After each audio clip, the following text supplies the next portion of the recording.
Luckily, it's not our work that's going to be showcased. These folks got.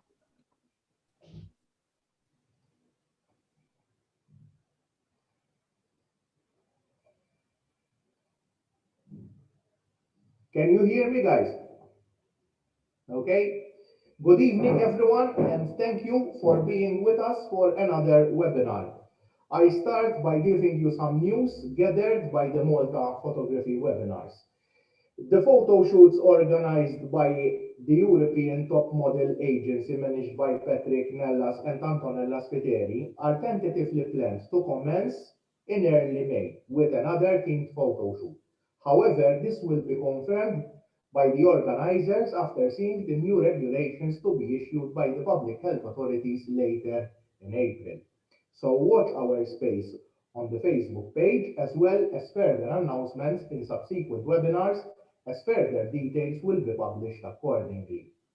May we remind you that these shoots are a great opportunity to work with a mix of experienced and trainee models to enrich your portfolios in people photography. Besides, if you decide to start taking part in competitions, photography involving people, if composed well and technically correct, normally do well, especially in international competitions. As I mentioned competitions, may I gently remind those who have not yet submitted their 3 photos for the April stay-at-home competition organized by the Malta Photographic Society that the deadline is till next Saturday, 17th April. I wish all participants the best of luck. Today, we are pleased to introduce Ms Amanda Hsu, who planned her webinar relating to her field of work according to the preference voted by our esteemed audience last week. Amanda will be taking us through her delightful world of photography, speaking about her photo shoots, lighting setups, poses, along with an insight of how she connects with her models. Amanda is a portrait photographer, a recipient of international awards. She is the owner of Cranberry Photography Studio in Mosta. She is an accredited photographer at the Portrait Masters in the United States, with 2 associateship distinctions, namely from the Portrait Masters in the United States and the Malta Institute of Professional Photographers, as well as a licensed distinction from the Society of Weddings and Portrait Photographers. Her work has been published to both international and local magazines as well as newspapers. She has held 2 exhibitions, and the next exhibition is on the process stage. Indeed, a rich tapestry of achievements by such a young, talented photographer. A couple of thanks, as usual. Thank you to Stephen Buhajar for his support to help me put up these webinars. Joseph Mifsud, our technical guru, for streaming our webinars live on the MPS Facebook page.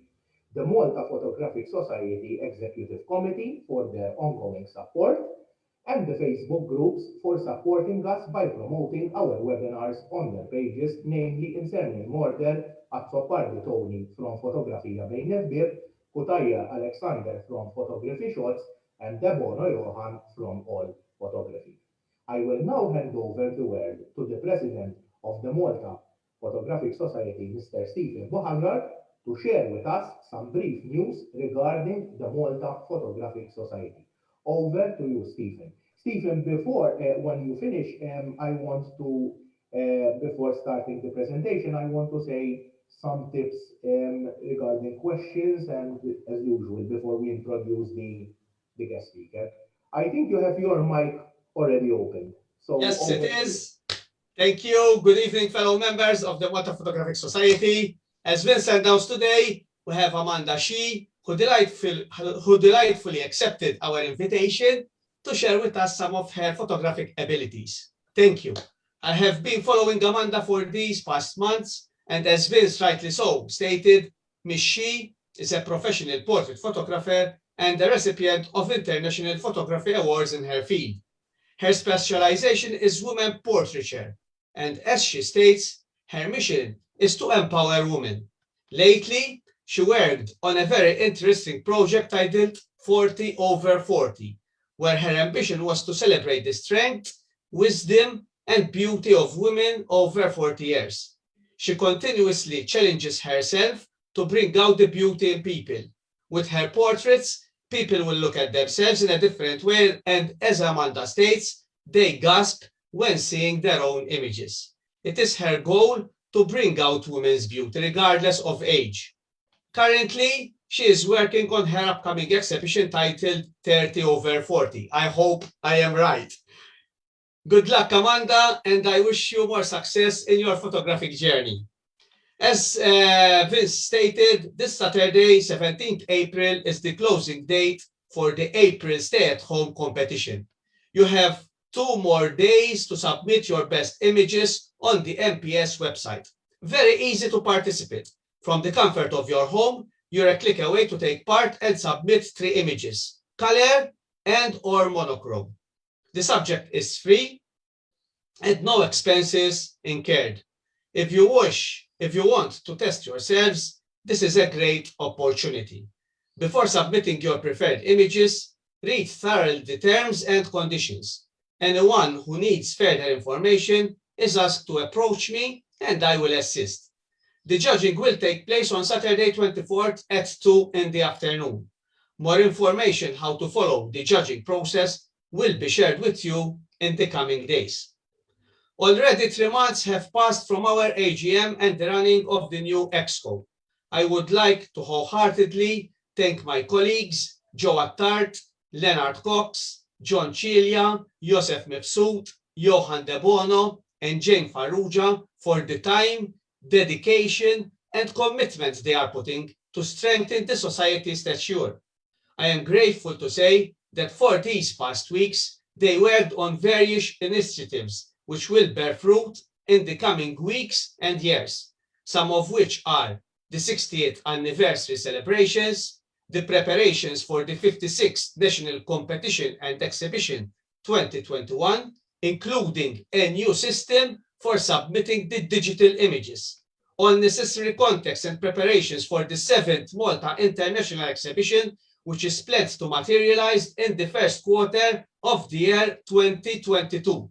And here, I would like to thank the subcommittee who accepted to work on this initiative, the organization of the stay-at-home competition, the setting up of the new qualification system towards gaining the MPS distinctions, which soon will be launched, working on a new membership card system, organizing and submitting of data required by the Office of the Commissioner for Voluntary Organizations to be compliant with the legislation, coordinating, promoting, and answering emails and messages for the online beginners course in photography, attending webinars and meetings organized by the Malta Council for the Volunteer Sector, meeting various photographers to collaborate in organizing new photographic workshops and master classes in different photographic fields, and projecting, yes, necessary refurbishments at the club.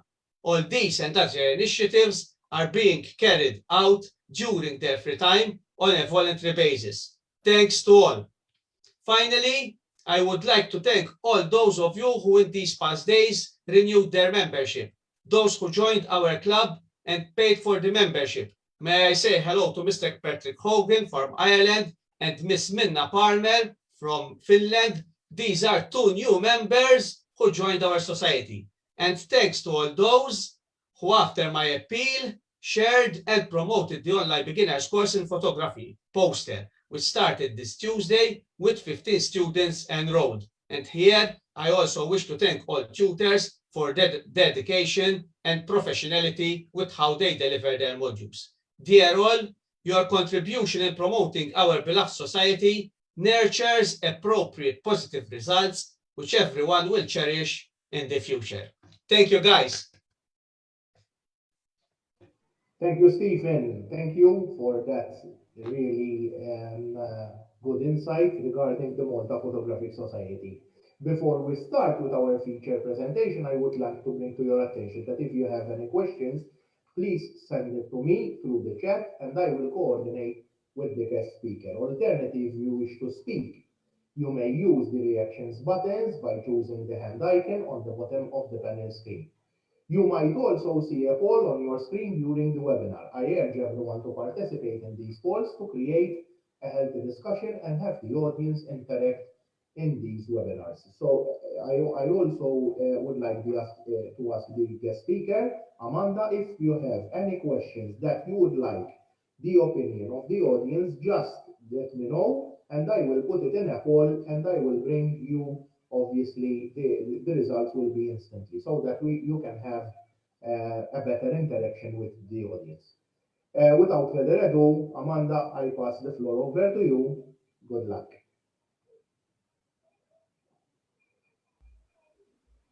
Thank you. Thank you everyone who coming this evening to share. So I have this opportunity to share with you about my portrait photography. I would like to thank Stephen and Vince and also Malta Photography Society for this opportunity. It's really a pleasure to be here to share with you. And I would like to mention one thing. Like, I don't know if you know that past month there was a friendship competition between MIPP and accredited. And this friendship competition, actually, they send out their two judges. One is from Malta, one is from UK. And then I was watching this judging along the way. I thought, wow, this judge from Malta is really superb. Talk about all the details and giving so much constructive opinions and improvement that photographers can do. And I didn't know who was the judge, and I was so impressed. And later on, I find out it was Stephen. And I just thought, wow, it's so difficult to have good judges. It's hard to come by. And then people would actually really appreciate his comment. And I think it's really good to have people who can give us a constructive opinion to improve our image. So I'm really impressed. I just want to say you're so lucky to have him. Okay, so I want to thanks Vince and Stephen for the introduction. I really feel flattered. Actually, I am a portrait photographer. I started like 8 years ago when I started in Malta. And it has been a passion for me to take portraits of people. At the beginning, I didn't really understand about portrait photography. I just love taking people's photo. And then later on, when I evolve and then I photograph more people, I found portraits are very, very important. And I'm going to talk about that. I'm going to share with you my presentation. So I'm going to share the screen with you. Okay, so let me just go over here. Okay, so it's this one. Hang on. So can you see my presentation?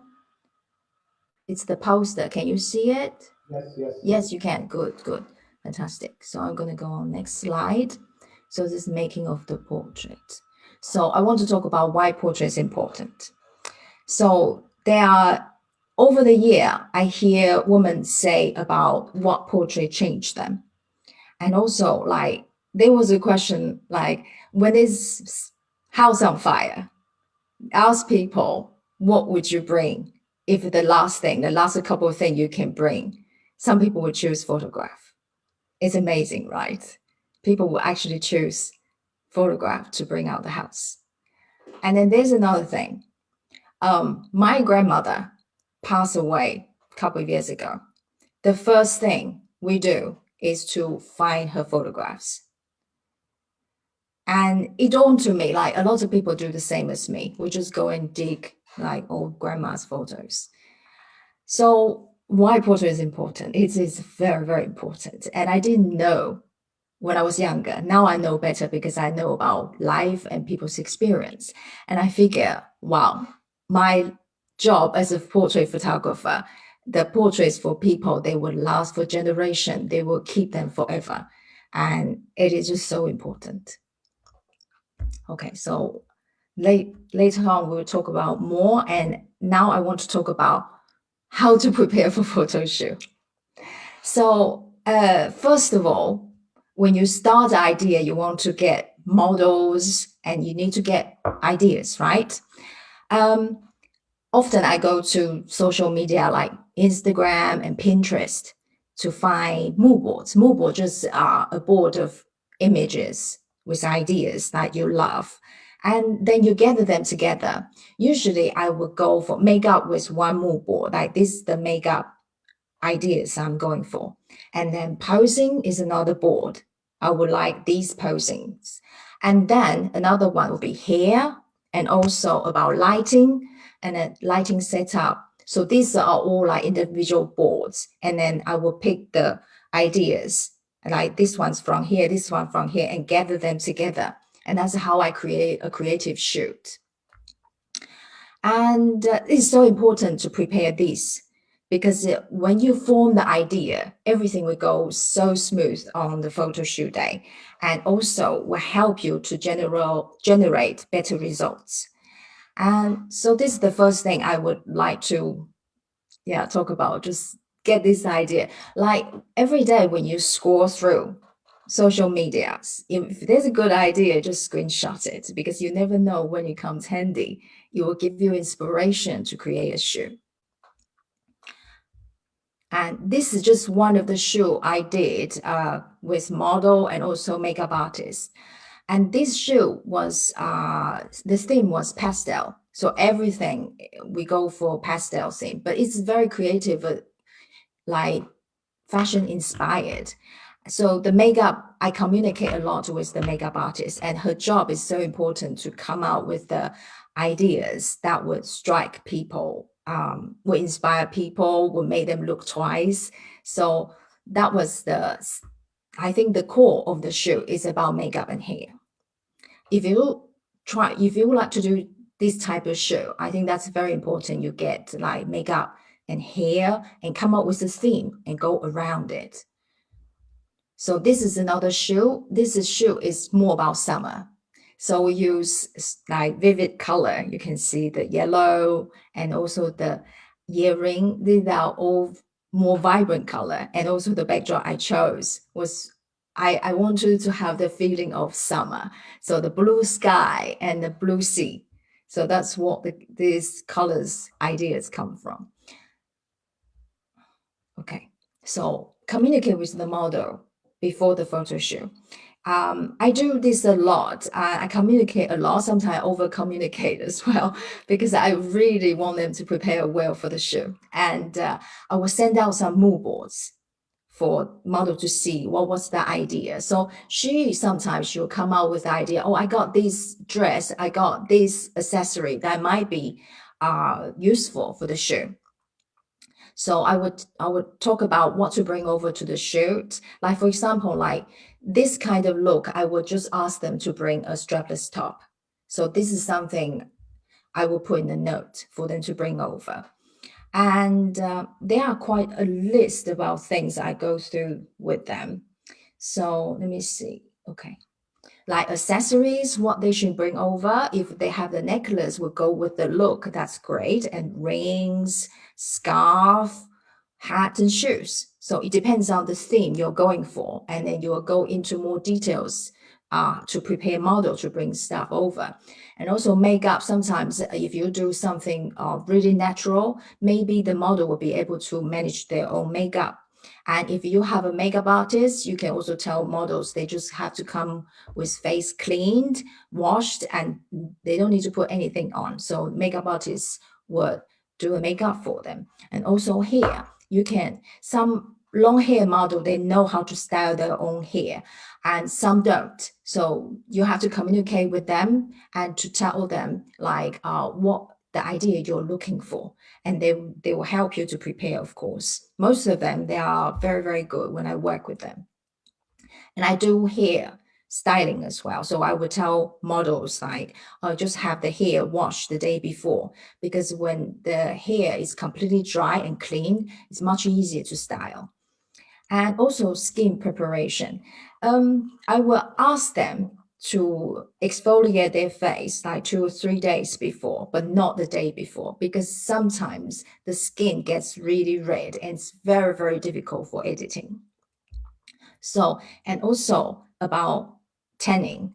Summer is coming up soon. So this is the no, I definitely have to say. Some models will go tanning, and the skin gets so red, it just, I can't shoot. So I have to tell them, like, if you want to tan your skin, you have to do it way before, like 5 or 6 days before, to go and tan your skin. And also about the look you're going for. If you are doing like a snow queen theme, then you need the pale skin. So you have to tell the model, don't go into the sun, something like that. And if you're going to do a beach theme, then tan skin will work much better. So it's all about like what you're after. And okay, so next thing, skin. Right. So also, okay, I prepare accessory as well. I design dresses and I design accessory for photo shoot. Once I get this idea, I will look like, oh, I got this fabric, I can work on this, or like on the right hand, this model, she has tool. That's just some tool I sew together. It's like a scarf, some piece. I really love it. I use it so many shoes. It works really well. And you can see the same tool is on the green dress on the right. It's the same thing, but it's just so versatile, this tool. I can wrap in so many different ways. I even create flower out of it. It's really fun. And I designed the green dress as well. I designed and sew it. And that has been used for so many times. And it's just something really fun to shoot with. And also I designed the flower as well. I made that one. And also you can see the right one. That's also have the tool on it. I just some scarf I wrap around her. Yeah, just something super fun. Sometimes you don't see those things like in everyday life. Maybe just a scarf or something. You don't really see that's like something extraordinary. But when you put on the shoe, you do something creative. It can be really, really fun to work with. Next one. So I'm going to talk about lighting setup I use. Lighting I use very simple. It's only 3, maybe, yeah, variation, not much. I keep it simple so I can concentrate on other things, except for like if you previous photo you see the makeup one, that's a different one because that needs like beauty dish or something else. So, but mainly when this comes to portrait, I use softbox, I use reflector, and I also use softbox to create the backlight. You can see here, this is just a big softbox from the left. So, and the model is about, I think, 1 meter away from it. And you can also see, let me just use this cursor. Here, there's a blackboard, a black reflector. This is for creating definition, shadow. So she's not like overlit. So the other side also, there's a blackboard. Justin is not showing this photo, but there is one. So I like this type of setting because it's soft for the skin, but also gives definition on the side. And this is another setting, and just a softbox from the top. Yeah, and then I turn the softbox in different angle as well to adjust it. It depends on how harsh the light I want it. So all the variations. And this is another variation. Sometimes I use a white. You can see there's a white. It's just a Jablo. Okay, you can buy in Big Mac, I think. And this one is black. I just paint them with the black paint. Very easy to get them. And there's a gray one. Gray one, something in between. I don't use it so much, but I still have it in case I want something in between. But these two are the main thing I use to control the light. You also can use it to block light as well. I use it a lot. Like if the light is too strong or the directions I want to change, I will use the board to control it as well. And they are very, very useful in studio. So this is what the backlit looks like, backlight, sorry. So I just place the light behind, and there's 2 whiteboards in front of the model. And you can also use black as well. If you use 2 blackboards to face the model, it becomes silhouette. So they're just different lighting setup. This one, the light box is actually from the back, but it will be on the side, right side. So you can see her face here is brighter. That's why. So that's just another setup. Just all these things, 3 things I have in studio, but because I moved the position, so they have different variations. And this one also, the light is from the back. And I just put a backdrop behind her to create this effect. And I love it because this light is so soft for the skin and also gives the hair definition. You can see this is so beautiful and so easy to create. And I also would place 2 white reflectors in front of her to give her more light. Yeah. So this is studio posing prop I use. I have quite a few, but there's too much to talk about. So I just want to talk about these 3, and I have different chair. And I have to say, portrait photographers very easy to addicted to buying new props, like new chairs, new armchairs. So I have to be really careful about that. Otherwise, my studio will be stuck out too many stuff, too many chairs, and I will have no place to shoot. So these are the 3 things mainly I use. And I'm going to talk about a lot of samples about posing. And I will use these posing props to tell you how I pose the models. Okay, so these are the variation. These boxes are actually, they are wine boxes. And I just ask someone who knows woodwork to put a piece of wood on top so model can sit on it. And these just 2 boxes I paint in different color. One is darker, one is lighter. The reason being, it depends on the backdrop or the model's clothing. I would choose to have a lighter one or the black one. The main reason is to not having the box there to be distracting. I want people they don't even see the box exist. That's the end goal. So have to be if I use the black backdrop, I will use the black box on top or on the side. Yeah. So posing the model. So usually after I prepare all these boards, on the day I will also discuss with the model about the posings I was after. It's much easier for them to get into the pose straight away. And with head, when I pose, I just verbally to instruct them. I don't really touch them because back and forth is too much work for me. So so over the year, I train myself, just talk to the model so they will move their body according to my instruction. So first of all, with head, I don't know if you can see me right now because I need to demo a little bit. I would just say to model, just turn to the right, turn to the left, and up and down. And the very important thing about head position is because camera photographs with 2 dimensions, right? So we can actually cheat a little bit, right? Some people have double chin. So how to fix that? You just chin forward a little bit and down. You can see my position. It's not flattering if you take my profile photo like that. But if it's facing the camera, you won't see it. And straighten here, so the double chin will disappear. It's just magic and gives much better jawline as well. And it's much more flattering. But when model facing me, I will also very, very be aware, when they are doing this pose, I am not taking the side shot, they always have to face me. Even they are like this, I will tell them to turn over and chin forward and down. Okay, that's just one trick I always do.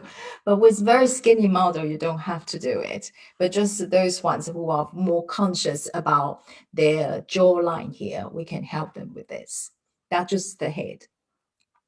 Shoulders also. I often will pose models starting from 45 degree, not facing me. Because when I face camera, now is the widest side, right? And here, it appears to be more slim. That's how I pose people at the beginning. I will tell them to sit 45 degree towards me, and then I start from there. And hands are very, very tricky, and it's quite difficult, I have to say. Even models sometimes takes time to get to the right position of hands that is flattering. And if I'm talking about in general, hands are the most difficult to pose. And if you are going to submit photo to competitions, they can be really, really picky on hands position. And I have like been told like criticized so many different things about hands, and I learned over the year. It's just so difficult. But when I try to pose my client, I would say the emotions would trumps the posing. Emotions always. So if the hand is just like a little bit off, I will still use it. That's just portrait wise, but competition is no. Yeah, definitely. So hands, how to pose people with hands. I love ballet dancers, and I love statues and paintings. So I study them. For example, like ballet hands is like this, right? It's much more soft, like this. You can pose models from here, this is much softer gesture. That if you see someone with something like this, it's like tense, right? Very tense. Or even like this, like claws. This like you get picked from competition. I did anyway, so can like this. So we're trying to avoid that. Ballet hand is the go-to one, like this, more soft. Okay. And where to look, it depends on the mood you're trying to portray. You can have them look straight to the camera, chin up, chin down. It all means totally different emotion. And also side look is also different emotion. And look away also, look up and look down. It's all different. It depends on the mood you're trying to create. And last one is be model's mirror. This one worked really, really well for me because I can pose in front of the model, say, just put your hands over here or hands over here, and they will follow me. So if you learn how to pose in front of the camera, you'll help models as well, and you can just tell them, oh, for example, like shoulders, sometimes not so easy to pose, and you can just go like, okay, I want you to arch a little bit and go your shoulder, connect your chin a little bit, something like that. If you can demonstrate for them, it will make it much easier. Okay, so that's just posing. I'm going to go to more posing because the poll you did last week did tell me like a lot of people want to learn how to connect with people and posing. So I will talk a bit about that more. Okay, so next one, posing problem involving stiff. This happens a lot. So what we're going to do? So when a person gets stiff, the smile is not really real. I would just say, just massage, just like move your face a little bit, just relax the muscle, and then come back to pose their expression. That's how you can solve stiff. Blinking. I also had experience quite a few models I photographed. They blink a lot, like a lot. So how I did it was I would just tell them, should I submit this one? Okay, I carry on. Right. I'm a good student. Every questions I want to answer. Okay. And so blinking. What I did was I would just tell them blink, and I take the shot straight away. So when they blink, they open, I take the opportunity to take that shot. And another way is you just, shoot, like click, quite fast. Just try the luck. Sometimes you just no way around it. You just have to clicking, like photographing children and pets is the same. There's no way you can post them. So you can just like click away, tell them to do this and click away. And with models, blink a lot. You can talk to them, but I wouldn't blame them because sometimes they're so nervous, so they blink a lot. And so the best thing is trying to, I would say, a little bit distracting them. So I will post them like move your hands, move your leg somewhere. So they kind of take away their attention on their eyes. So sometimes they will blink less. That's just another way to tackle this problem. And sync with clicks. Okay, you have to kind of educate models as well if they don't have a lot of experience, and they will move a lot. And then they don't know when you click. So you have to kind of educate them. Like after I click, the flash flashed, or they hear the click and they can move. Before there, they have to pause for me. I would say pause for me. And then I click, and then they can move. Okay, so they have to sync with the clicks.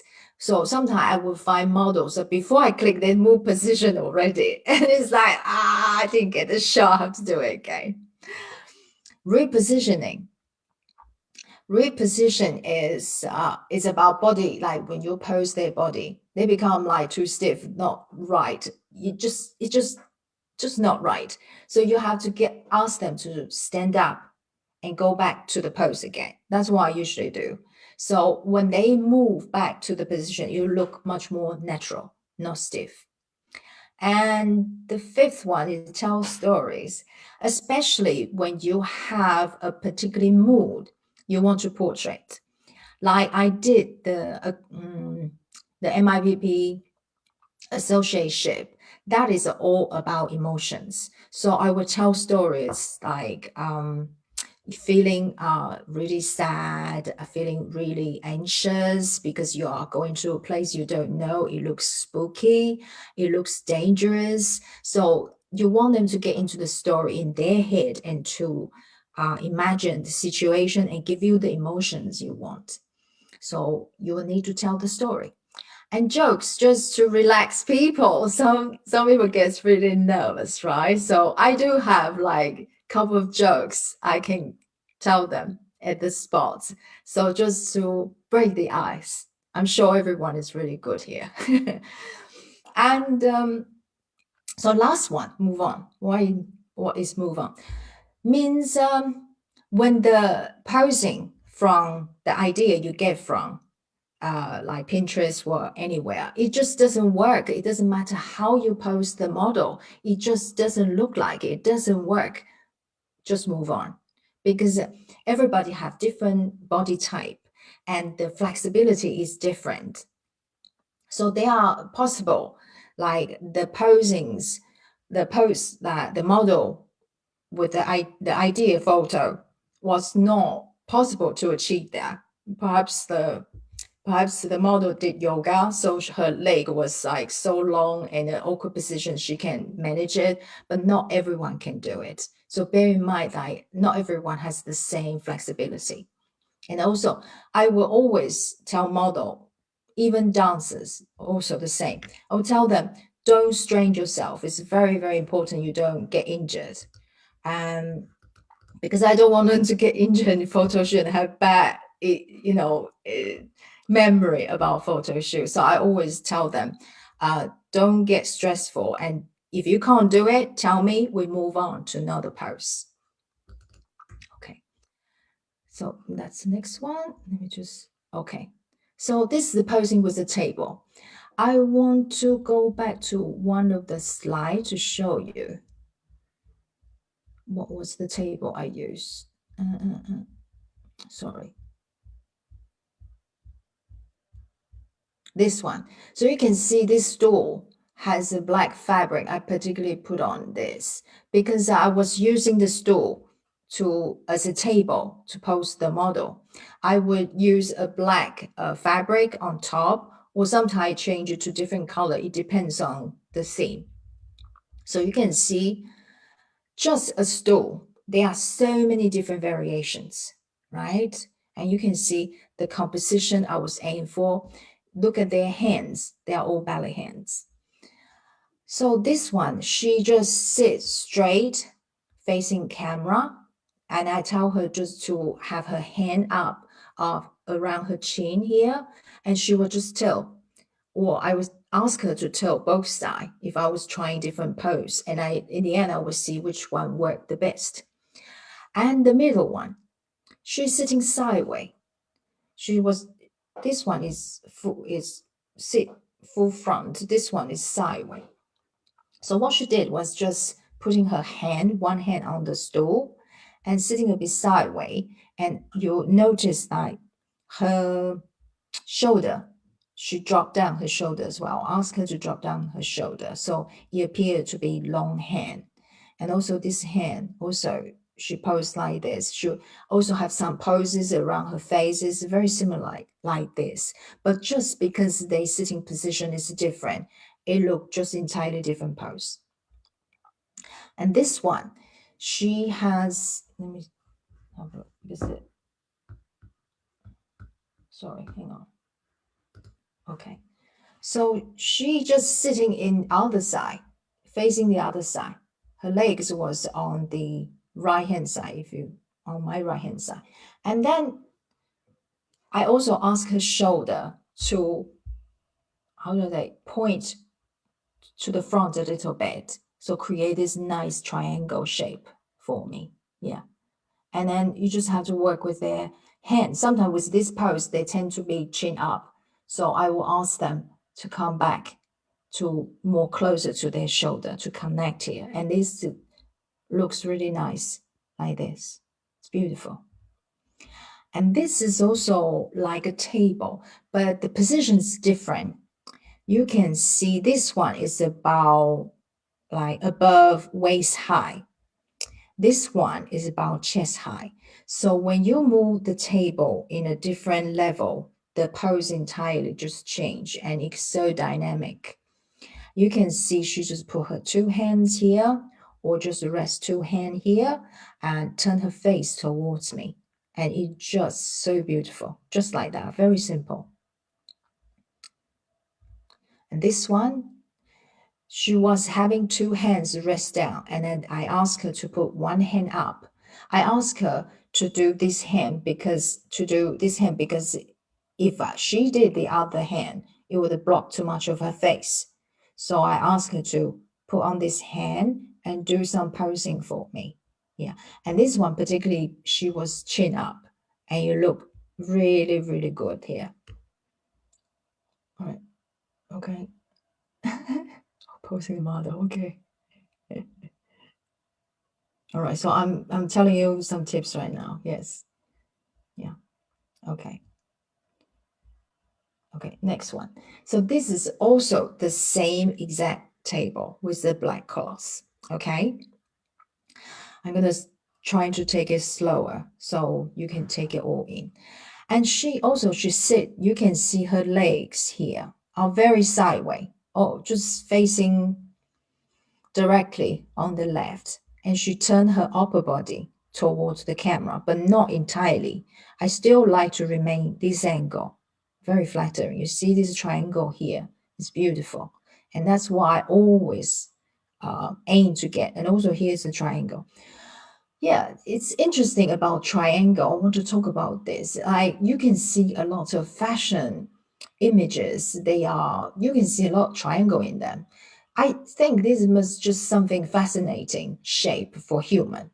For example, bikinis, right? Bikinis are all triangle shapes. It's just fascinating. So we use triangle a lot in the images. So you can also see how she rests her hand here. And then she just turned towards the camera. And this one's very, very similar, just very close up. You can see the head, her head tilt in different way. She turned to the camera straight. She tilt a little bit. And when she tilt her head, it looks entirely different, right? So it really depends on what you're after and to pose according to the mood. Next one.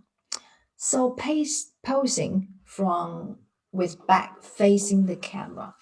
I love this kind of shot a lot because it's like the classical portrait you can see in the museum. A lot of like the girl with pearl earring, that one, right? Yeah. So I love this classical look. It's like everyone can look good in it. So the first thing I will ask model to turn away from me and facing, okay, let's say if it's a clock, she is the center of the clock. I will ask her to turn about facing 2 o'clock. So that's it. That's this one I'm talking about 2 o'clock. and slowly turn towards me. So she would turn a little bit. I would just say slowly. A lot of posing are like this. I will ask them to do like tiny little adjustments. So I don't want to say, I don't want them just, okay, turn your head to the left. They would just go right over there. That's just too much. I always tell them to do micro adjustments. So they would turn a little bit, a little bit, a little bit for me until I get the right angle. And with this one, particularly facing the back facing the camera, it's also very important. I just tell them, just turn a little bit for me, because you know that in composition, like if the nose poking out the face, for a lot of competition is a big no. So I'm aware of that, so I'll try not to pose model in that way. And also you can see the chin and shadow and shoulder, here's a gap. It's very, very important to remain the gap because it look much slimmer with the gap. So in this case, sometimes the model with shoulder would go up because of this pose, and I will ask them to drop the shoulder. So they create this gap. It's very, very important. So this one also, let me just see. Yeah, this one, the same, but her back, they are probably similar angle, just her head is different, posing differently. Her chin up and tilt back. So that create more space here. You can see she look really slim here. Yeah. So that's just the tip. I love this type of look. And here, this one is more creative makeup shoot as well. And this one is was shot in different angle. This is more down angle like that. And her shoulder was more rounded to the front. So, and I asked her to turn her chin towards to the shoulder. So that was how it was created. And you can see these two, I can talk about these two together. And they are sitting on different chair. For example, this one, she sits on a lower chair. That's why her posture is like this. And I love the look like this, just on the sideway, looking very elegant. And the black and white, this one looks more sensual. The reason being, she's on a high stool, high chair. So her back was pointed forward a little bit and shows her slim back. And also her hair is, how do I say, it's more chin up. So this kind of look is more sensual. It's beautiful. All side shots, profile shots. This also, she turned a bit more on this, it's sideways to the camera now, but you can also see the head tilting is so beautiful. This one is mainly to show the dress and her back. That's why. And you can see this one here is very close, pointed out. But because this one, I was collaborating with shop. Oh, yes. Okay, that's another thing I can talk about. You can collaborate with shops to borrow clothes. And that's what I used to do when I was creating portfolio. And so I can use the beautiful dresses for the models, and also they can use my photo for promoting the shops and their clothes. And it was really good collaboration in terms of that. And they love this shot because it just shows the dress is so beautiful. Okay, go on to the next one. And posing with the chair. So this is the chair, exact chair I showed you earlier. And because she's a dancer, she can do a lot more than normal people like me. And these are all the ideas we got from everywhere, Pinterest, Instagram, wherever. And with dancers, because they are very flexible, I would just show them the photo to ask them, can you do this one? Can you do that one? What do you think about this one? Because they dancers, they are very experienced in this area when it comes to pose. So often they will tell me, yes, this one is doable, but that one's no, I don't like this. This is not technical correct. So they will tell me a lot of information that I need to learn. I learned a lot from them. So these are just some really cool poses we did. And this is the same. Oh, this one is the same chair. This one, these two are different one, but they are basically the same height. But I just want to show you with the chair what you can do. I don't normally give a chair and then people just sit on it like we're having dinner. I usually would turn the back toward the camera like this one. The reason being because she can rest her hand on it. She can also do hand gestures like this. She can do something, all different poses. And because this way she turned her torso. So that also creates something more dynamic. And this one, she utilized the back of the chair like this. It's so beautiful. There's so many triangle created here. Yeah. She sat on one of the butt cheek, I think. She's not completely sit on. She's sit raw on the side so she can do this pose. It's really beautiful. So here's one triangle, 2, 3. There's a lot. And this one also, there's a chair. She also utilized the back of the chair to create the pose. It's very elegant. This is also a posing idea from Pinterest, I think. Yeah. So the way she poses, she just have her hand like just rest on the back, and then the other hand connect to it, and her chin is more up and away from the camera. So this mood is more, it's more moody and classical type of look as well. This one is the same chair. You can see everyone can use the chair in different way. And you have so many ways you can pose people, just one chair. Yeah.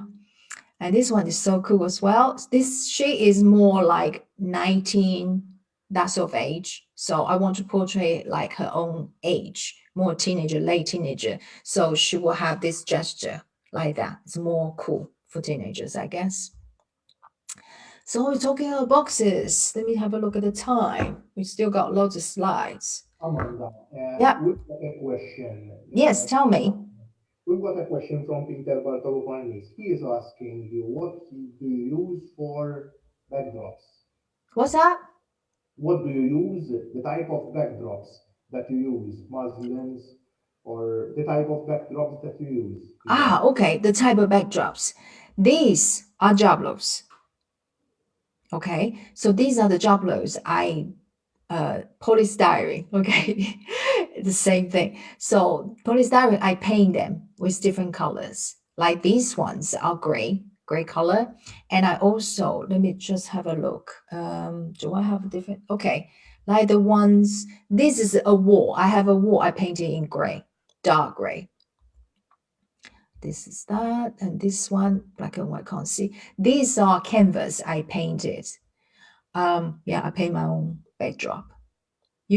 All my backdrop I painted myself. This one also I painted myself. This also I painted myself. All of them, yeah. So I either paint on canvas or polystyrene. Yeah. Okay. Okay, so I'll carry on. So with this, yeah, if you want to buy, oh, hang on. If you want to buy polystyrene, trying to buy a bigger one. They have, I think, 1 meter and 20 centimeter, 1.2. It's bigger than 1 meter is smaller. So trying to get 1.2 if you can. Yeah. But you have to get it. I usually have them delivered because I don't have a car to have that because they're 2 meter long. Yeah. Okay. Yeah. Okay, so they're very versatile. I like it because it's so easy to move around. I just change the backdrop in seconds, literally. If I have a backdrop like my canvas, it takes time to roll it up and put it down. I just find if you're not shooting full body, it's very, very easy to use, just polystyrene.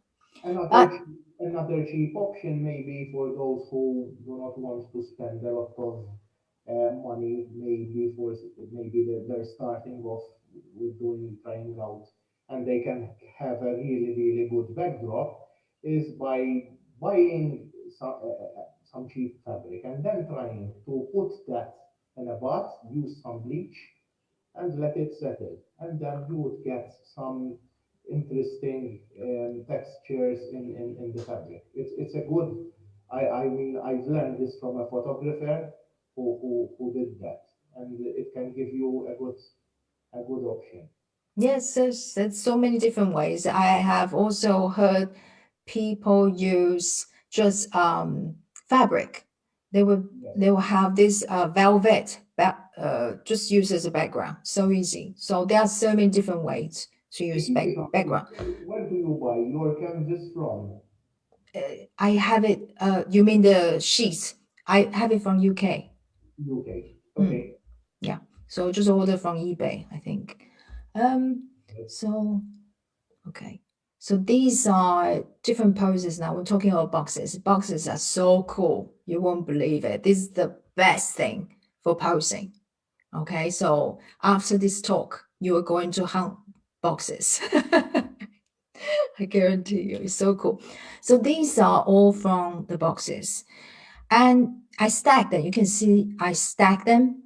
I stack them because they create a different dynamic to the pose. Because I can have her leg, this one leg on the lower box, or I change her leg like this one. These two basically they are same. Just the difference is these. Oh, sorry. Sometimes it's not easy to talk about posing when you're not demonstrating. I'm doing my best. So so she have her leg like she dropped down from here to here to create this pose. Okay. So and yeah, I think she's on the lower stool, just one stool. So her leg actually is coming from here to here, and this leg was on the other box to raise the height. I did it because I want to create this triangle shape. Okay, and showing the back of the dress as well. Again, this is a dress from the shop. And this one looks very simple. It's a very easy, straightforward posing. So once you have these two boxes placed, and you can tell model to do this kind of pose, it's so easy and looks so good. And she can also have hand, different variation. She can place a hand on her waist. She can also place her hand on the leg. And yeah, she can also cross her hand just over the knee. It looks just so good. And also this one, just another variation. It's just very simple, like this one on her waist, and the other hand just stretch out. So you can see triangle and triangle here. It's very, very easy. This is exactly the same boxes, all right? So this is just one box, not two. And you can see it's lower. So her leg position is more parallel to the ground. And because of this, so I need to ask her to point her toes, so raise up her knee high. And so there's a difference you can see. And then the hand are, you can pose her so many different ways. And this is just one of the way you can pose, just have triangles. You can also have a hand cross over, and also this hand can go inside there, and this hand comes a bit forward. There will be another triangle. And this hand also, she sits sideways, you see, and then her torso turned towards me. That gives more movement for the image. And then her hand here create a triangle. Here's a triangle as well. And then this one, the box is laying flat, so she can have her leg crossed like this. I really love this type of leg posing. And then her hands, also you can place her. I will always try to place the hand near the knee because that creates space between the body and the hand. It looks more slender and more flattering. Yeah. And with this hand, she can also go on her head, on top of the head, or even just cross with the bottom of the hand. So there's so many variations you can do. You can see on the corner, the box is over there. Next one, let's have a look. Okay. So this is the same box again. So she's just facing, she's half facing the camera. Okay. So it's very like girl next door shot, hugging her knees. And yeah, it's a very friendly gesture and look. And this one's more fashion, I would say. More, yeah. So you can see this one is very similar to the one before, but just the hand position is so different. But she can also put her hand, both of her hand on the knee here, or also this hand can raise up to the face. that will create different kind of pose. There are so many variations we can do. And you can see these two boxes. Before I paint them, they are this color. So you can see that was before, and this is after I paint them. And yeah, they stack together. And these are different as well. So these are the boxes. I just carved them with fabric to create a different look. So I wouldn't want to have a black box underneath here because that would be distracting to the overall look. So that's why I decided to have this fabric over. And then the other box is over here under the dress. So her leg is raised up like this and create this shape. Instead of flat, this is much more interesting. Yeah. And her hand was posing like this. Yeah, to create a triangle shape and frame her face as well. And this one, she has a box. She has a box over here underneath to raise up the leg position. So this one's laying flat. And then her body is exactly facing sideways. And I just asked her to turn her head over towards me. Yeah. And this one is also the same. It's similar. I think the pose position is similar to this one. Yeah, just the variation of the hand posing, and the head was tilting more towards the side. Yeah, it's very beautiful. So on the floor, so you can use these boxes as something they can lean onto. You see, if they don't have the box, the body will be more straight. So because they have a box, so they have this gesture, lean over a little bit, and also create this shape of the hand. Really nice. And also here. And how she sat on her thigh, I think. So you can see just completely on her side. And so that's why she can have the other leg cross over here. I think it's over here. She roll over. That's why I can create this very, very beautiful shape. Yeah. Instead of being flat and roll over, look much slimmer and much more flattering as well. And the hand, she just put on her waist and elbow down. And here, just her hands over here. If I pose her again, I would just leave a little bit more gap. So it looks slimmer and much more flattering. Yeah. So this is the same box, but you can see the box was lying sideways, like this. And this one, just upwards. So it's higher. And she also sat on her thigh, I think, yeah. And then just one hand over it and the other hand use the box to create this pose. So it's just easy, just with a box you can do so many different things. Yeah. And this one, she also have a box underneath. She used a box as a table to create this pose. And again, she was a bit sideways, so she can turn her head towards me and looks much more flattering, just a straightforward shot like that. She's a dancer. She wanted to have like a dance portfolio, like an actor's portfolio. So we were more focused on headshot with this one. Amanda, can I ask a question regarding Yes, go ahead. Because I'm not sure about this, but is it possible the one if you can go one slide back, please? Is not the other one, the one on the left hand side. Is it particularly a trend? Because I saw similar photos. That's why I'm asking that you can amputate the hand and the feet. Oh, it's not done purposely, but if you see how I crop it, do you think if I crop it here would look better? Yes, that's why I'm asking, because I'm not. all similar photos that worked. It's a rule that you can break and it works. That's why I'm asking, because I can see it even from the other side of the field. But obviously, this is subjective. They were my others. They won't like it. But for me, it works. That's why I'm asking, because the fact that you've got the side of the hand, and not from, as you said, because you still got the shape between the hands, sort of a triangle over there, and also the part of the feet. It's, for me, it strikes a balance, even though it's risky, of course. In competitions, it would be risky, but for me it works. That's why I'm asking you. Thank you. But Vince, that's a very good point because a lot of time when I look at a photograph, if I love it, I feel it's visually pleasing for me. I don't worry so much about the rules, because the rules are so rigid. And really, if I really look into them, they are so rigid. Sometimes none of my image will work.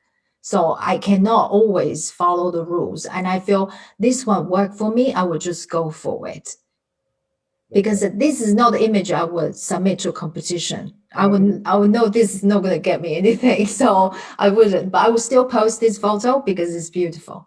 Yeah. Yes, I agree with you. I agree with you. Thank you. There are so many rules, but it also really depends on, like, this girl, she would love her photo like this. She will keep it forever for her. And for her, photography rule means nothing. She just love it. So sometimes we have to think about, like, the people we photograph, what's in their head, what do they want? Do they really care about photography rules? Do they want to submit their photos to competition? Maybe not. They just want to have beautiful photo of themselves. So keep that in mind. I'm just trying to create something. They look flattering, they look good, and they will love it. Yeah. Yes, that's right. Okay. So this also posing. Yes, this is also the box, the magic box. So just one box is she posed in so many different ways. Yeah, her legs, you can see, just like stick out from the side, doesn't bother me. And also, okay, I chop off a little bit of finger, but she loves the photo. I love it too. And this is the triangle shape we have here. And the hair flow down from here, just so beautiful.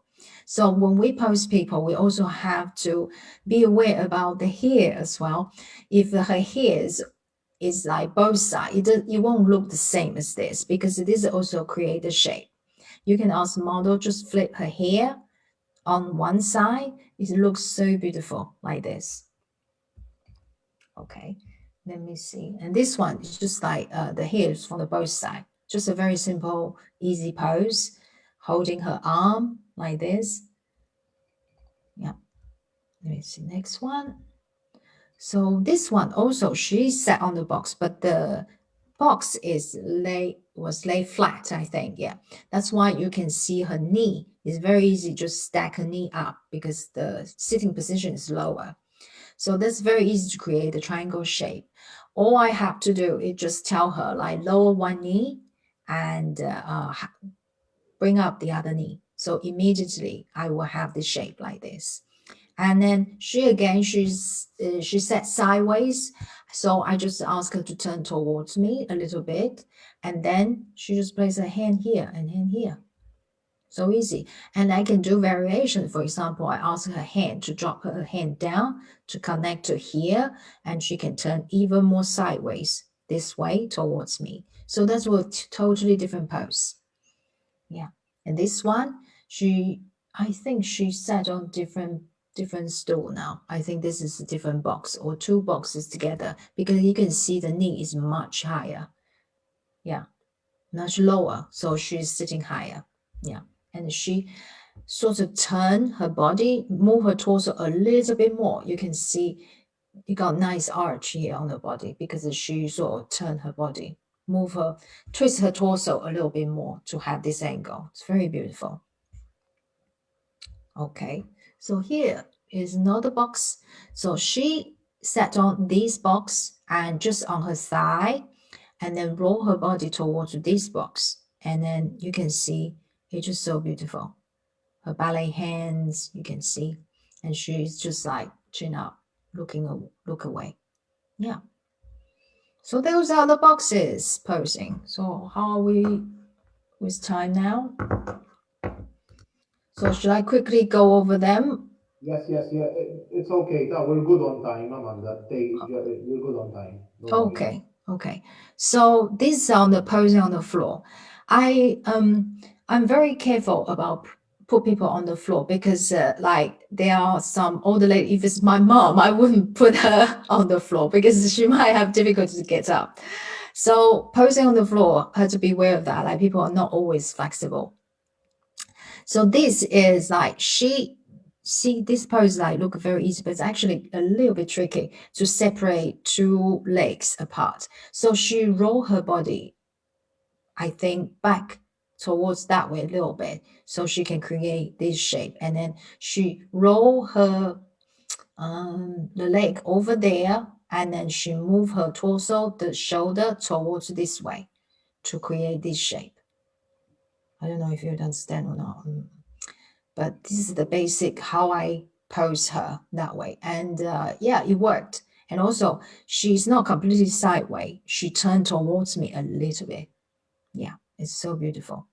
And this one, she stacked her two legs, one on top of the other to create this one. And also that needs a bit flexibility to have the legs stacked like this. She's a dancer, so she didn't have problem doing that. And then she tilt a little bit. You see her shoulder? If she's straight, it wouldn't be so flattering. So I asked her to tilt a little bit down. That looks just so fantastic. Yeah. And this one is also on the floor and it's a backlight. And you can see she just raised her leg over here. And also her hand, I can ask her to put inside the hair, just like pose like this. And also I can ask her to put on the knee or even on the side. If she put on the side like this, we'll create a triangle. You can see this one. And this one, she sat on the side again. So it's very flattering. You can see, let me just have a look. Okay. Yeah. So we have a question, sorry, Amanda. Anthony Schwieger is asking, what lens are you using as some of the hands seem big? I use 50 sometimes. Yes, I do. I use 50 and I also use zoom lens. I use 24-105. So sometimes I go to 105 or 90, that sort of angle. But the hands, let me see. It doesn't bother me so much though. I use 50 also because it has a little bit distortion, so it can make people look a little bit slimmer if you know how to use it. Okay, so did I answer the question? Yeah, good. Okay, so this one, yeah, she just sat on her thigh and with one hand over there. It's a very easy pose to achieve. And the hair also, you can see the flow of her hair looks like this. It's beautiful. Okay, next one. So also on the floor. And this is just very easy. She sat on this, just facing the side and cross her leg. You can see here. That's why you can still see two knees. And this one, she just sat, I think there's no box. Yes, exactly. So she's just on the floor. It's just very easy, friendly pose. Yeah. And the hand is over here. This hand is over here. And there's also different variation as well. She can have her hand crop, like put them together here. There will be another triangle here. Next one. So this is also on the floor. And this one, she leaned her back on the wall, all right? And then she sat a little bit sideways. And yeah, this is also another easy pose. This leg is totally straight, and I just ask her to lift one knee up to create this shape. This one is also easy, but I crop it, but you will see like she pointed her toe. Pointed toes, I use a lot to ask them to point their toes because their legs look longer. Yeah, that's another trick. Always point their toes. If they're flat, it doesn't look so flattering in camera. So always point your toes like this. Yeah. I like to ask people to move their hands like they are combing their hair or just move around, because that looks soft and more natural. The next one. So this is another pose. This is not easy to get into, have to be very flexible. All right, so just yeah, just a sample. And this is also another one. She's kneeling down. This is also easy look, easy pose. Okay, this one's very similar, just without box. Before we had box. If I go back to have a look, the difference. With the box, she sit more upright with the angle. Without it, let's see, without it, what happened? Without it, she leans more. You see the shape is more she leans even more. And there's a problem with this pose is the shoulder. If you use one hand to support the body, the shoulder will tend to go up. It's very difficult to keep it flat. So that's why we use the hair here. So it looks still very, very nice and flattering. So this pose, there's something about this pose need to be aware of. That's all. But it's also beautiful. This one just have her hand slide down and tuck the elbow in. So just to coordinate with this shape. It just looks beautiful. This one also on the floor. Yes, very popular posing. A lot of people love it. So I pose this kind of pose quite a lot. Like this one, like this is a triangle shape. And this leg just cross over. Yeah. So very easy. This one's on the heel. So these two, the differences is she sat on her butt and she's more on her side. So she roll over to that side a little bit more. Can you see that? That's the difference. And she needs to have one hand to support her weight as well, but not like the one before, like totally. You can see the shoulder position difference. And the next one. Okay, so it's on the high stool now. I'm going to do it a bit quickly now.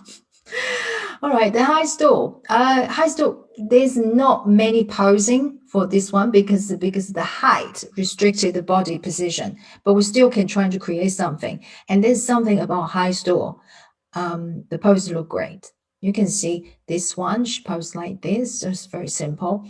And this one, actually, I asked her knee to lift up a little bit because if it's all flattened down on top, it's not so flattering. If I create a little bit gap, her leg looks slimmer and the shape is more pleasing as well. Okay, these are different stool. This one's the lower stool. This one is the same as before. She is about 180, so she could touch the floor. So it's a totally different kind of posing. When you have different height of models, you can work with their height as well to create different posing. And she is quite tall as well, and she has the boots on.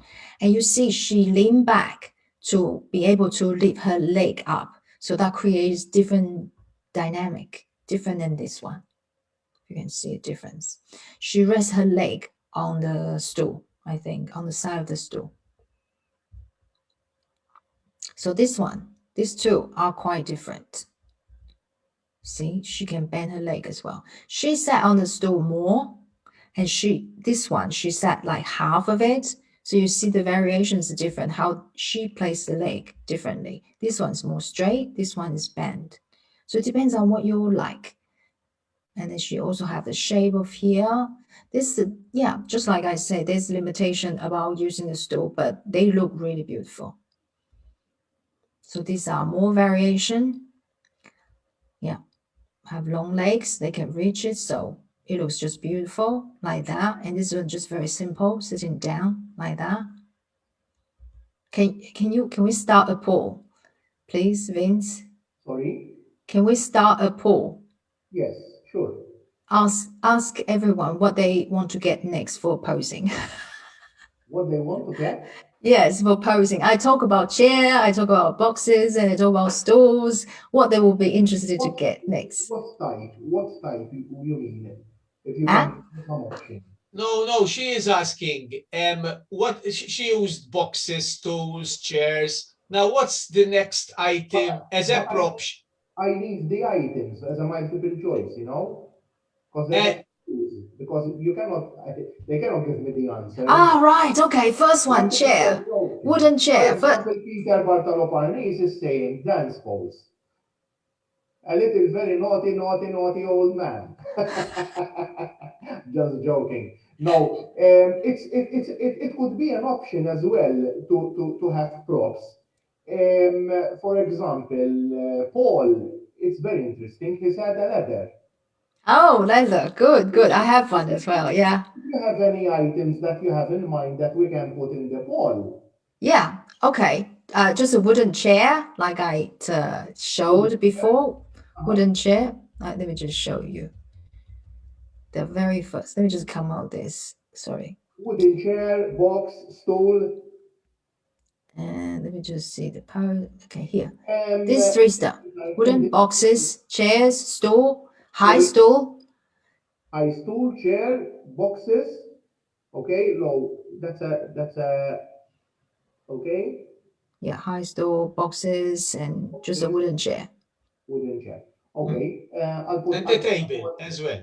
Table. It's up. Yeah, table as well. Yes, if you want to get a table. Yeah, posing table. We've got a question from Jeffrey Kassar. He's saying, he's asking actually, are you creating the pose yourself or the model giving it to you? I think a bit of both. With models, when they have experience, they can improvise. They can also improvise some poses for me. But the starting point is we were always looking at the mood board together, and I'll ask them, "Can you do this pose?" And we elaborate from that. Either I will see some angles. It's very like collaborative situation with models when they have experience. I would say, I will see if the angle of the hands is not correct. It's not nice. I will ask them to move or shoulder. I'll help them to pose better because I see everything. But they also have the ability, they could improvise something. Like, for example, like this model, she is more experienced. She's an international model. She models everywhere. So she's very used to move by herself. But that also can create a little bit problem because sometimes they move too fast and sometimes they don't always move in the right angle as photographic sense. So in a way, I have to stop them sometimes to tell them, hey, can you just slow down and put this hand over there and that way. So it's a bit of both. And I would like to collaborate with models with less experience because they are more open-minded. They will take instruction really well as well. Yeah. But it all depends on people, really. Some people are really easy to work with, to instruct, and some people takes a big time to get into poses. So patience is really needed. Yeah, everyone's different.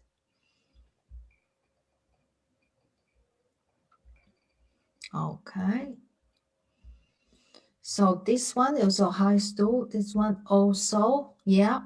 You can see this high stool can create also different type of photos, but how they set on it, the posture is quite similar. I would say like she can just set a little bit, and so she can lean a little bit to create this pose. And this one also, let me just go into presentation mode. Yeah. So she has actually a box underneath her. So to raise up the leg high, and she can be more straight with this pose. And this is the same, just the hand variation. And this one is also very nice. The high stool has an advantage because it can raise up the leg, and so it can be straight like this. Like this. So that's the advantage of having high stool, I think. Yeah. It's very, very nice and flattering, very beautiful. This also, yeah. It's a high stool, yeah. So she just lean forward a little bit and tell her head the other side. Yeah, that's the variation different from this one. Like this is just she lean over a little bit more. Yeah. Okay. Yeah.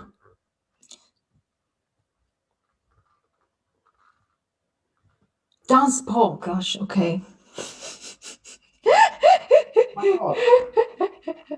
was going to put Peter Bartolofarni's dance for. Oh, okay. Well, actually, you can get good shots. Joking apart, with dance poles, you can get good shots. I think long shots, but not just, you know. I think you can get some good poses using a dance pole, actually. But it has to be a long shot, in my opinion. It's on the sexy side for sure. Sorry. With the dance pole, the poses, the pictures, it's more on the sexy side.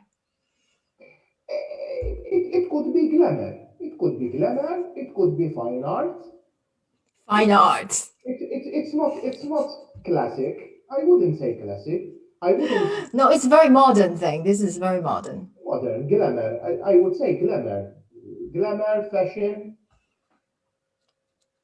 Yeah, fashion, because Jennifer Lopez should actually use that for the show. Yeah. Mhm. Yeah.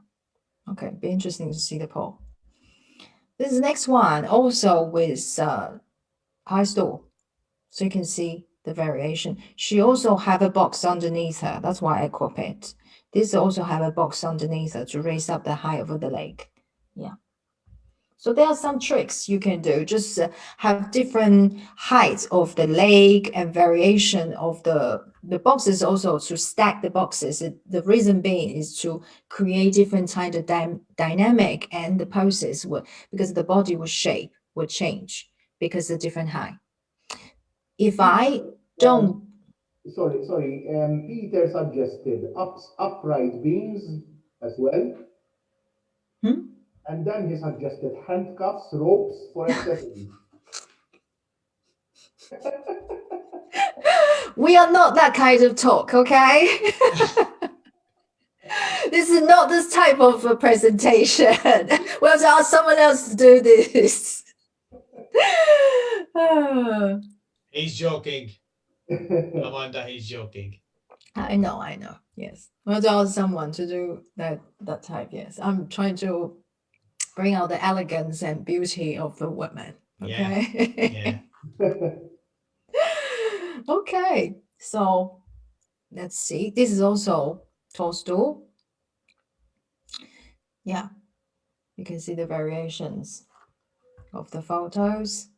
And this is just a backless chair. Yes, there's another thing. I would it's not preference. I prefer, yeah, it is preference. I prefer to have backless chair because without the back, there's more thing I can pose. More pose I can get into. Oh, with the back, sometimes limited. There's just so much I can do with chair with the back. But they are also nice because when you have someone who doesn't just beginning to model, or someone who doesn't know how to pose, with the back of the chair really help them to get into the pose and more comfortable as well, because they have something to hold on to. It's more safe, it's more comfortable. So that's some options. And with this, you got nothing to, they will always ask, like, oh, where should I put my hand, Amanda? So then I'll have to post them from here. Like, she raised up her leg, just put on the stool, but not everybody can get to these pose because you need flexibility. And this one, she just put it on under her, yeah, she sat on it, I think. Where's the next one? And this one, she just sat on the side, just facing the side way. Yeah. I think that's about it. Yes, we finish it here. And this is the next one. This is very similar to the one on the floor, but the difference is she's on a stool, like a stool, similar to this one, because it's soft. It's not like a hard floor. Hard floor is difficult to pose because it can be painful, and with this it's softer, so it can be easier, much easier to get into the pose. Yeah. And this is I did a presentation, I think last month with MIPP. It's all about my associateship qualification and what it's all about. And this is the panel of 20 photos I created, and there are stories behind. So if you want to know more about my work, you can going to the YouTube channel of MIPP. Oh, still interesting. Okay. All right, just something. I'm just curious. That's all. Okay, cool. So if you have any questions, you can ask me.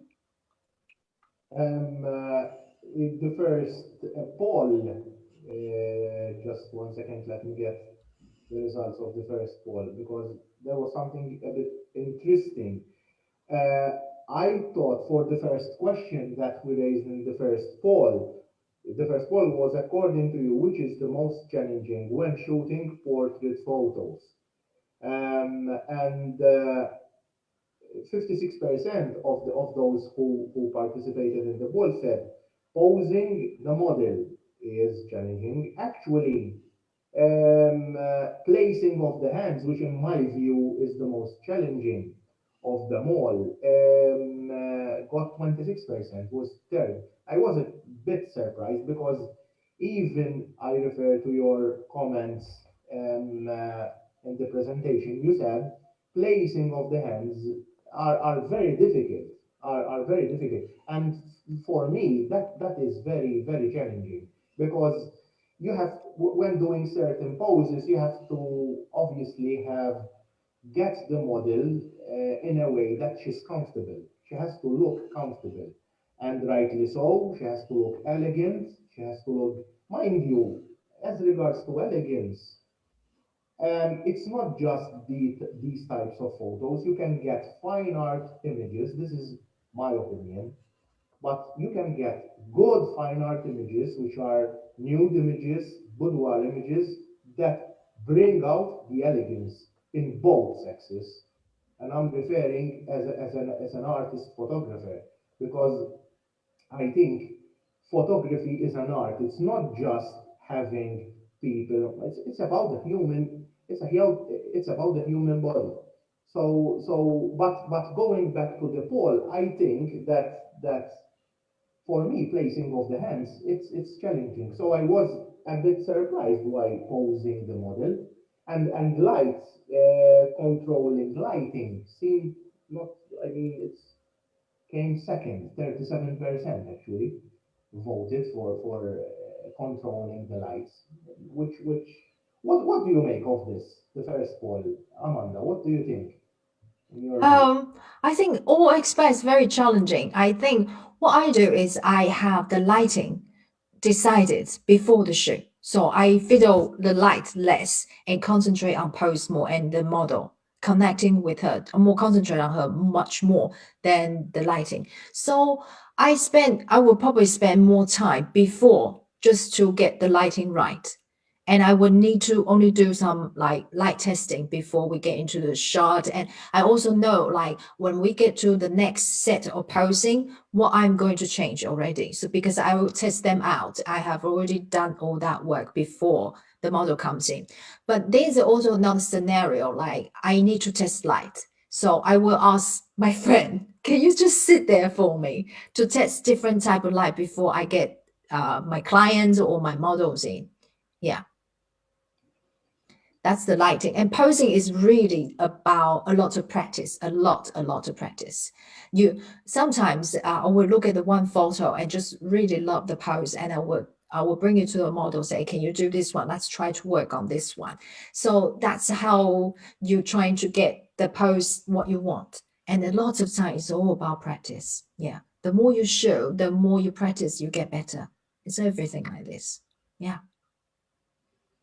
That's right. Um, uh, we've got some comments over here. Jeffrey Kassar is congratulating you for your MIPP panel. He's saying it's amazing. It tells one story just by using different hand poses, additional expressions. Did their super amazing work. And you've got a comment also apart from thanks for sharing your presentation. And you've got also, thank you, Amanda, Mariella Zaitek. Thank you, Amanda, for sharing your experiences, tips, how to photograph women with an eye of beauty and elegance. Paul is saying a lot of stuff to take in. Thanks for sharing your tips.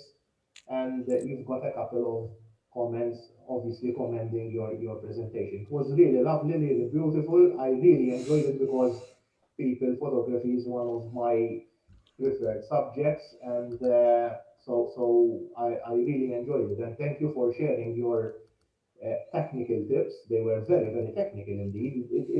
You were very prepared, and I think that you, along the years, you've built experience and you did a lot of homework in this because it Yeah. was really enjoyable. I must say, I was very nervous to do this presentation because I know you are all really like superb. Yes, I was very nervous actually. That made you a bit nervous. But Amanda, you did great. You were prepared. Thanks a lot for sharing with us how you prepare your photo shoots, the different ideas to pose your models, and the proper use of props and the way you communicate with the models to get the best out of them. I am sure that the beautiful crowd we had today, we had over 50 between Zoom and live streaming, which is quite good. I'm sure that they learned a lot from your explanation. Amanda, your photography is outstanding and appealing. I enjoyed it tonight. I went over your photos over on your website. They are great. Your success, I'm sure, is reflected in each and every portrait you take. Bravo. Thank you. Thank you. You're so kind. You're all so kind. Thank you so much. It was really, indeed, it was interesting because, as Stephen said, I'm sure that it was of photographic value. I don't know if there is anyone else who would like to ask any questions before we conclude, before we wrap up. I don't think there is anyone. Okay, guys, so thank you very much for joining, everyone. Thank you. I thank also those who joined our Facebook live stream on the Malta Photographic Society page. Obviously, we will meet again next week. Yeah, we will have an old friend of the society, Mr. Ricky O'Neill. Ricky O'Neill. Another interesting presentation. Yeah. Next week. Rag Bag and Tall Tales, he named it. Yeah. It's different type of photography, experimental. Articulate. Yeah. In fact, we have a couple of lineup artists, so keep tuning with us because we've got so many interesting webinars coming up for you even next month, this month and next month, and even we're still going up till June. So be with us. Thank you. Vince, may I remind them we need to send an email, obviously, about the photo clinic, which is going to be in fortnight. So prepare one photo. We will send an email and with the instructions where you need to send them and